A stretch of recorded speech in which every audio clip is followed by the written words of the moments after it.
ఇంపార్షియల్గా వ్యవహరించాల్సిన election commission ఏదైతే ఎన్నికలు మొదలైనప్పటి నుంచి కూటమితో కలిసినప్పటి నుంచి చూస్తా ఉంటే ముఖ్యంగా పల్నాడు ప్రాంతంలో టార్గెట్ చేసి అధికారులు మార్చడం దగ్గర నుంచి చూస్తా ఉంటే ఈ రోజు ఎన్నికలు అయిన తర్వాత ఈ వారం రోజు పరిణామాలు చూసినా కూడా మొత్తం వైఎస్ఆర్ కాంగ్రెస్ పార్టీ ఒకటే ఏదో గొడవలు చేసింది, తెలుగుదేశం పార్టీ వాళ్ళంతా సత్యహరిచంద్రులు, వాళ్ళు ఎటువంటి ఏం పని చేయలేదు అన్న ఇదిగా కూడా ఈరోజు ఎలక్షన్ కమిషన్ గానీ ఈ రోజు మొత్తం తెలుగుదేశం పార్టీ గురించి మాట్లాడే పరిస్థితి ఈరోజు చూస్తా ఉన్నాం. అదిగాక 13వ తారీఖు నుంచి ఈ రోజు దాకా మాచర్లో జరిగిన గొడవలు కావచ్చు, లేకపోతే పిన్నెల రామకృష్ణారెడ్డి గారి మీద వస్తున్న అపోహలు కావచ్చు, అన్నీ కూడా ఈరోజు స్పష్టంగా మేము ఒకటే చెప్పదలుచుకున్నాం. ఈ రోజు ఏదైతే ఎన్నికలు మొదలైనప్పటి నుంచి ప్రత్యేకంగా ముఖ్యంగా పల్నాడు ప్రాంతాన్ని టార్గెట్ చేయడంలో కూడా ముఖ్యంగా దాంట్లో మాచర్ల నియోజకవర్గానికి సంబంధించి ఎన్నికలు ఇంకొక 3 రోజులు ఉండగానే అధికారులంతా ఒకటొకటిని మార్చడం, ఎస్ఐల్ని సీఐల్ని మార్చడం, సీఐలు కూడా వాళ్ళ సామాజిక వర్గానికి సంబంధించి సీఐలు తీసుకురావటం, ఇవన్నీ కూడా చూడటం జరిగింది. ఈరోజు వాస్తవానికి ఈరోజు ఆ రోజు ఎన్నికల రోజు కూడా అనేక సార్లు మా ఎమ్మెల్యే అభ్యర్థి రామకృష్ణారెడ్డి గారు అనేక సార్లు చెప్పాడు. ముఖ్యంగా ఈరోజు వాళ్ళు చెప్తా ఉన్నారు, వాళ్ళ ఎంపీ అభ్యర్థి కృష్ణదేవరాయలు గాని వీళ్ళందరూ కూడా ఏం చెప్తా ఉన్నారు, మాకు పోలీసు ఎక్కడా కూడా సహకరించలేదు, పోలీసు ఇది చేయలేదు, పోలీసు బందోబస్తు పెట్టలేదని మాట్లాడుతున్నారు. ఈరోజు స్పష్టంగా మేము తెలుగుదేశం పార్టీ నాయకులు కానీ ఈసీఐని కూడా అడుగుతా ఉన్నాం, మీరు ఇంపార్షియల్ గా వ్యవహరించలేదని దానికి. ఈరోజు ఇదే మాచర్లో ఎమ్మెల్యే గారి గ్రామం అయిన కర్లగుంట కావచ్చు, కేపీగూడెం ఏదైతే కేవలం 4,000 ఓట్లున్న 2 గ్రామాలలో పక్కపక్క గ్రామాలలో 2 డీఎస్పీలు పెట్టారు మీరు. అదే ఒప్పిచెర్ల 5,000 ఓట్లున్న పక్కన తుమ్మరకోట, చింతపల్లి, పాల్వాయి గేట్లో విపరీతంగా రిగ్గింగ్ జరుగుతూ ఉంది, ఆ ప్రాంతంలో భయభ్రాంతులు చేస్తున్నారని చెప్తున్నా కూడా ఎమ్మెల్యే గారు కానీ ఎస్పీకి ఫోన్ చేసినా కానీ కనీసం స్పందించాల. ఆ రోజు స్టార్ట్ అయిన రోజు చూసుకున్నా కూడా ముట్టుకూరు గ్రామంలో ఆ రోజు ఆ తెలుగుదేశం పార్టీ వాళ్ళు పోయి ఎస్సీలని బీసీలని కొట్టడం కానీ, ఈ రోజు అలాగే తుమ్మరకోట్లు అయితే దాదాపు ఈ రోజు ఈసీని అడుగుతా ఉన్నాం మేము, మీరే అన్నారు 9 దగ్గరల ఈవీఎంలు పగలగొట్టారని. కేవలం ఒక్క రామకృష్ణారెడ్డి గారిది మాత్రమే ఎందుకు రిలీజ్ అయింది? ఈ రోజు ఎలా రిలీజ్ అయింది?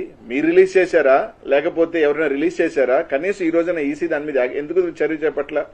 9 పగలగొడితే కొరవ 8 ఎందుకు రిలీజ్ కాలేదు? కొన్ని 8 సంఘటనలు ఎందుకు రిలీజ్ కాలా? ఆ ఫుటేజ్లు ఎందుకు బయటకు రాలా? దీని మీద అన్ని కూడా చూస్తున్నప్పుడు ఒక అనుమానాలు దావదిస్తా ఉన్నాయి. ఈరోజు తుమ్మరకోటకు సంబంధించి తెలుగుదేశం వాళ్ళు పగలగొట్టారు, దాదాపు ఇంకొక దగ్గర పగలగొట్టారు, చింతపల్లిలో రిగ్గింగ్ చేశారు, ఒప్పిచెర్లలో అయితే ఎస్టీల్ని ఓట్లు లేకపోతే బూత్లో కొట్టుకొని బయటకు తీసుకొచ్చారు.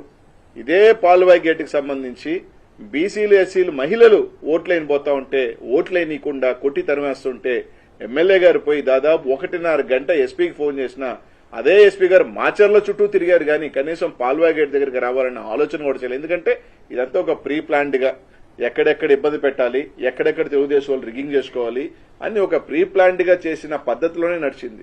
1.5 గంట సేపు ఎమ్మెల్యే గారు ఆడ నిలబడి ఈరోజు ఎస్సీలు గాని మహిళలు గాని వచ్చి బోరుమని ఈ విధంగా మమ్మల్ని ఓట్లనేది కొట్టి తరిమేస్తారని ఎస్పీ గారు స్పందించకపోతే ఏ అభ్యర్థి అయినా ఎవరైనా ఏం చేస్తారు? కొన్ని కఠినమైన కార్యాలు దీనికి ఎవరు రెస్పాన్సిబుల్? దీనికి సంబంధించి అధికారులు రెస్పాన్సిబుల్ కదా? ఎలక్షన్ కమిషన్ కి ఈ ప్రాంతాల్లో ఒకసారి 7 బూతుల దగ్గర పగలగొట్టేస్తే రీపోలింగ్ ఎందుకు పెట్టలేదు? మళ్ళీ అక్కడే రీపోలింగ్ ఎందుకు చేయించారు?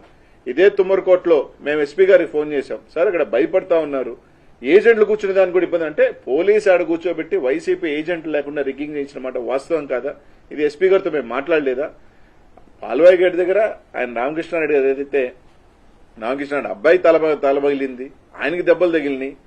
ఈరోజు అనేక రకాల అరాచకాలు తెలుగుదేశం పార్టీకి వక్తాసుగా ఈరోజు అడుగుతా ఉన్నాం. మీరు చెప్తా ఉన్నారు కానిస్టేబుల్ 2 గ్రామాలకు సంబంధించి డీఎస్పీలను పెట్టి కర్లకుంటలోను కేపీగూడెంలో ప్రతి ఓటర్ని ఇది నీ ఓటా అని మీరు చూసిన డీఎస్పీ గారు ఒప్పిచెర్లో గాని, తుమ్మరకోటలో గాని, చింతపల్లిలో గాని, పాల్వాయిగోట్లో గాని ఎందుకు చూడలేదని అడుగుతా ఉన్నా.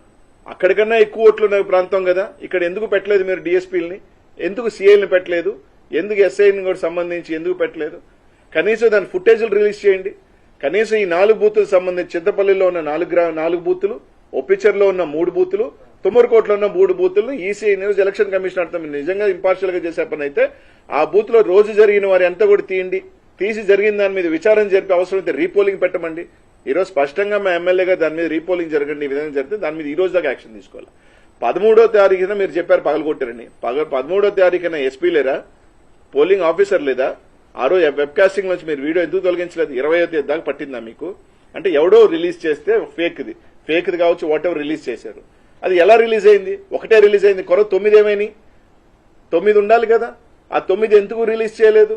అంటే వైఎస్ఆర్సీపీఏ గొడవలు చేసింది అనేది ఒక బ్లూ ప్రింట్ ఇవ్వాలన్న క్రమంలో తెలుగుదేశం పార్టీని కాపాడుతున్న మాట వాస్తవం కాదా? ఈరోజు ఎలక్షన్ కమిషన్ ఈరోజు దాదాపు అదే కారంపూడిలో ఎన్నికలైపోయిన తర్వాత పోతురాజుగుంటలో బుడగజంగాల మీద, పేదల బుడగజంగాల ఇళ్ల మీద దాడి చేసి టీవీలతో సహా ఎత్తుకోపోయిన సంఘటనలు వాస్తవం కదా. ఇవన్నీ ఎందుకు ఇది చేయట్లేదు? ఈరోజు కేవలం మేము అడుగుతా ఉన్నాం, ఈ 4 గ్రామాలకు సంబంధించి మీరు ఫుటేజ్ రిలీజ్ చేయండి. ఒప్పిచర్ల కావచ్చు, చింతపల్లి కావచ్చు, తుమ్మరకోట కావచ్చు, పాల్వాయి గేటుకు సంబంధించి ఏదైతే మీరు చెప్తున్నారు ఎమ్మెల్యే గారు పగలగొట్టారని చెప్తున్నది కాకుండా కొరవ దగ్గర పగలగొట్టిన ఈవీఎంలన్నీ పగలగొట్టిన అన్ని ఫుటేజీలు రిలీజ్ చేయండి. ఆ రోజు పోలింగ్ జరిగిన సరళి కూడా మీరు రిలీజ్ చేయండి. ఖచ్చితంగా దాంట్లో రిగ్గింగ్ జరిగిన మాట వాస్తవం కదా, పోలీసు అండదండలతో జరిగిన మాట వాస్తవం కదా అని అడుగుతా ఉన్నా. ఇదే ఎమ్మెల్యే గ్రామంలో ఒక డీఎస్పీ గారు జగదీష్ గారిని పొద్దున్నీ సాయంకాలం దాకా పెట్టారే, కేపీగూడెంలో పెట్టారే, పెట్టి ప్రతి ఓటర్ని ఇది నువ్వు కరెక్ట్ ఓటరా అని చెప్పి వెరిఫై చేశారే. ఈ గ్రామాల్లో ఎందుకు పెట్టలేదు?